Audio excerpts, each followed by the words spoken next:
Welcome back to Sandy Bottom Homestead. Hope everybody's having an absolutely fantastic and a drier than us day, because it is still raining and the wind's now kicking up, so it should be fun.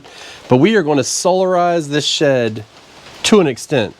We're not putting solar on this shed to run whatever we want. We're putting solar on this shed just to kind of get us some power going so we can run a couple lights and just a few things that we've decided to do. So let me show you the pieces and parts that I've done. The way it's going to work is I'm going to get everything set into place, and then I'm going to come back and wire it up, and I'll have to do another video about that. But I really wanted to take this portion of the video to really talk about how I came to the conclusion of what I'm going to use. Boy, oh boy, it's starting to rain pretty good now. So yeah, as long as it's not deafening, the rain hitting the shed, I will be out here. What we got going on. So obviously we need a solar panel. I got a 20-watt solar panel. So you can see the brand right here.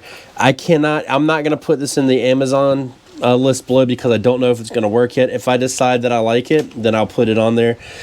But this will charge this battery.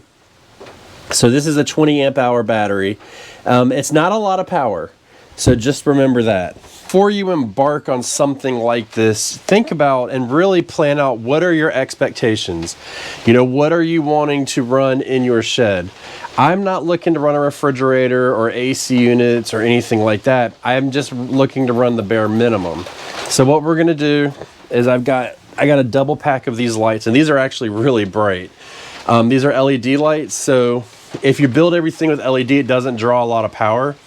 So what I'm going to do is I'm just going to mount them up here somehow like that. And then I'll put one on probably this rafter and then one up here like that. And then that'll give us the light. We've got our battery.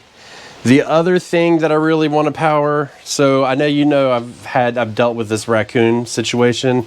So what I use for the raccoon, I've said this before, is I use this little radio here. I run it, and then I'll let it play like the weather radio all night, something like that. And it does keep them out. So I need to be able, right now I have to bring it inside every couple days to recharge it. So what I'm going to do is I'm just going to get it so it'll go automatically.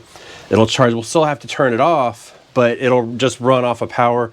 Or at this point we'll be able to charge it because I built this panel wherever it may be. I got a bunch of stuff in here, so hold on. So I built this panel. All I did is I took the wood and I cut it out so that I could put the switches in it and stuff like that. So these are just the switches, so they'll run independent things. The lights on them, so when it's on, the light will be on, off, so on and so forth. So we put that in. These are all really cheap on Amazon. And then we got this. So this is all marine grade. I put, just because it's going to be out here in the shed, maybe, you know, it could get moisture from the humidity or something like that. So that radio, we can get an adapter and plug it into this. So it's like a cigarette lighter. I know people don't call them cigarette lighters anymore, but that's the generation I'm from. So you can plug it in there. And then this one, I'm trying to do this one-handed. It's got a good seal because it's waterproof. It's got USB charging ports, and that's really all I need. And it's got a power button here so I can turn it on and off so it doesn't draw any power. So we can charge phones and stuff like that out here. For right now, what I've got is just this little battery operated fan. Give a little bit of airflow, you know, nothing crazy, but we can charge it off this battery. The solar panel itself is not going to, it may not fully charge the battery every day because of the amount of sun the shed gets out here, but at the same time, we're not going to be drawing a lot of power. So we've taken that into account.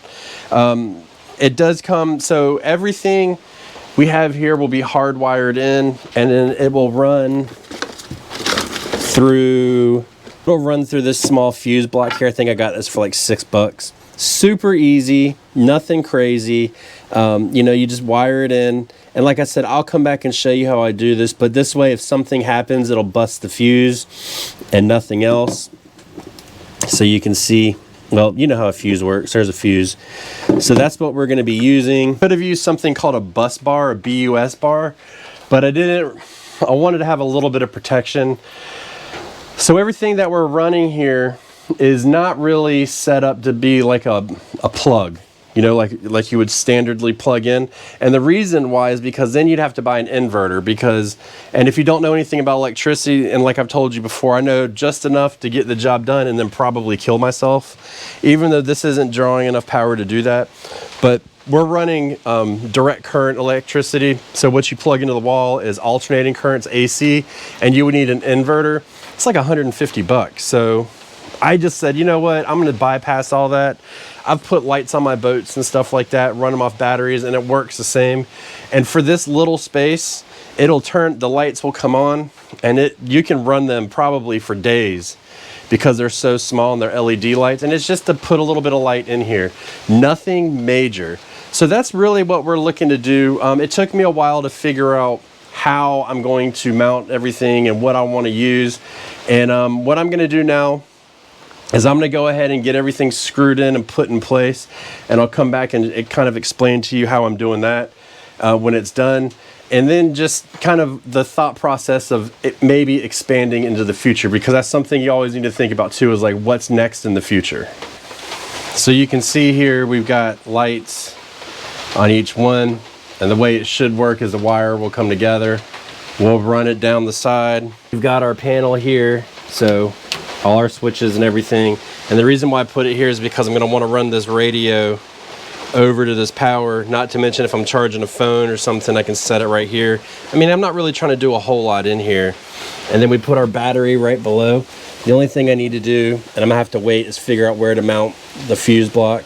I'd like to put it here, but the screws will go through the outside wall, which I don't want. If I put it here, there's not enough room for the wires.